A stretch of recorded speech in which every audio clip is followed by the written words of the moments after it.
স্বাস্থ্যকর্মী ও হাসপাতাল লক্ষ্য করে পরিকল্পিত হত্যাকাণ্ড। গাজার সচল স্বাস্থ্যকেন্দ্রে ইসরায়েলি মিসাইল হামলা যুদ্ধের অভিযানে যোগ করেছে নতুন শব্দ মেডিসাইড। অলাভজনক সংগঠন ডক্টরস উইদাউট বর্ডারের অভিযোগ, অবরুদ্ধ গাজার বাসিন্দাদের স্বাস্থ্যসেবা থেকে বঞ্চিত করার নৃশংস খেলায় মেতেছে ইসরায়েল। চলতি সপ্তাহে একটি প্রতিবেদন প্রকাশ করেছে জাতিসংঘের অনুসন্ধানী দল, যেখানে বলা হয় আল বাসমা আইভিএফ সেন্টারে ইসরায়েলি হামলায় ধ্বংস হয়ে গেছে 4000 ভ্রূণ এবং 1000 শুক্রাণু ও ডিম্বাণুর নমুনা। ফিলিস্তিনি ভূখণ্ডে যেন নতুন কোনো শিশু না জন্মায় সে উদ্দেশ্যেই এমন অভিযান চালানো হয়েছে বলে দাবি জাতিসংঘের। সংস্থাটি আরও বলছে 1948 সালের কনভেনশন অনুযায়ী এটি পরিষ্কার গণহত্যা। শুধু হাসপাতাল নয়, বুধবার হামলা হয়েছে গাজার ত্রাণ শিবিরেও। আল জাজিরার তথ্য বলছে এদিনেও ইসরায়েলি হামলার কেন্দ্র ছিল গাজা নগরী। মোট নিহতের 80% অবস্থান করছিলেন সেখানে।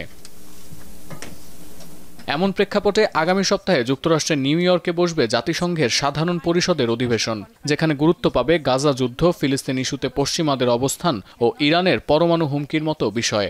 আলোচিত এই অধিবেশনের আগে জাতিসংঘের সাধারণ পরিষদের সভাপতি মন্তব্য করেছেন, ফিলিস্তিনে শান্তি ফেরানোর প্রশ্নে দ্বিরাষ্ট্র সমাধানের পক্ষে সংস্থাটি। We have the high-level international conference for the peaceful settlement of the question of Palestine and the implementation of the two-state solutions. This is a chance to address reality that the Israeli-Palestinian conflict cannot be resolved by endless war, continued occupation and terror. এদিকে Iran এবং এর অক্ষশক্তির drone ও missile হামলার হুমকি বাড়তে থাকায় নিজেদের আকাশ প্রতিরক্ষা ব্যবস্থা উন্নত করার বিষয়ে কাজ করছে ইসরায়েল। এমন প্রেক্ষাপটে anti laser missile system iron beam সামনে এনেছে আইডিএফ।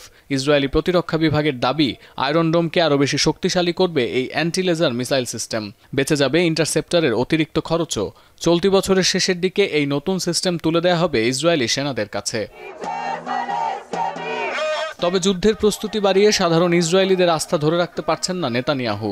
বুধবার জেরুজালেমে জড়ো হয়ে অবিলম্বে যুদ্ধবন্ধের দাবি জানিয়েছেন খোদ ইসরায়েলিরাই।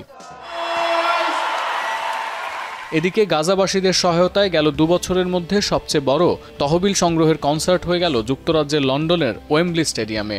টুগেদার ফর প্যালেস্টাইন শিরোনামের এই কনসার্টে উপস্থিত ছিলেন ব্রিটিশ অভিনেতা রিজ আহমেদ। ফিলিস্তিনি অভিনেতা ও শিল্পীদের পাশাপাশি মঞ্চে ওঠেন পপস্টার ও অভিনেত্রী পালোমা ফেইথ।